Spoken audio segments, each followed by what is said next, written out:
Mwili wa mpanda milima kutoka India ambaye julikana kama Dorje Morap maarufu kama Green Boots huenda bwana ukarejeshwa nyumbani baada ya kubaki kwenye mlima Everest kwa miaka takriban 30. Kwa muda huo wote mwili wake umekuwa ukionekana kwenye njia ya kuelekea kileleni na kutumiwa na wapanda mlima kama alama ya hatari na ukumbusho ugumu wa kupanda mlima huo ambao unajulikana kama Everest. Sasa Morap aliyekuwa askari wa Indo-Tibetan Border Police kwa kirefu unajulikana kama ITBP alifariki mwaka 1996 wakati akishuka kutoka kileleni mwa Everest baada ya kukumbwa na dhoruba ya theluji.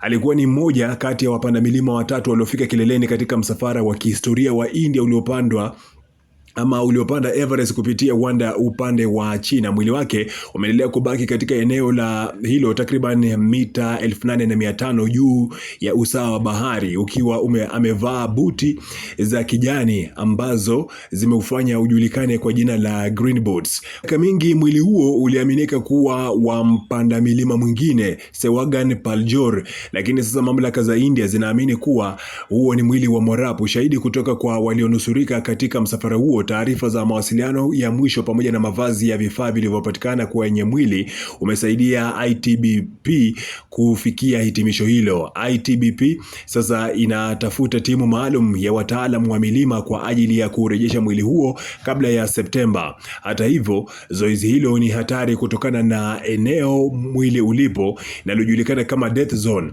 ambako joto linaweza kushuka hadi nyuzi joto ya hasi 40 yani -40 degrees Celsius, na kiwango cha oksijeni ni kidogo mno. Wataalam wanasema mwili huo utalazimika kubebwa kushuka zaidi ya mita 1000 katika eneo lenye miteremko mikali na miamba, huku gharama za zoezi hilo likadiriwa kuwa kati ya $40,000 mpaka $80,000 za Kimarekani. Kwa mujibu wa BBC, Morap aliacha medali, picha na cheti cha serikali ya China kinachodhibitisha kuwa alifika kileleni mwa Everest saa 11:30 Mei 10 mwaka 1996. Endapo mwili huo utafanikiwa kurejeshwa, utafanyiwa kipimo cha DNA ili kudhibitisha utambulisho wake kabla ya kukabidhiwa kwa familia.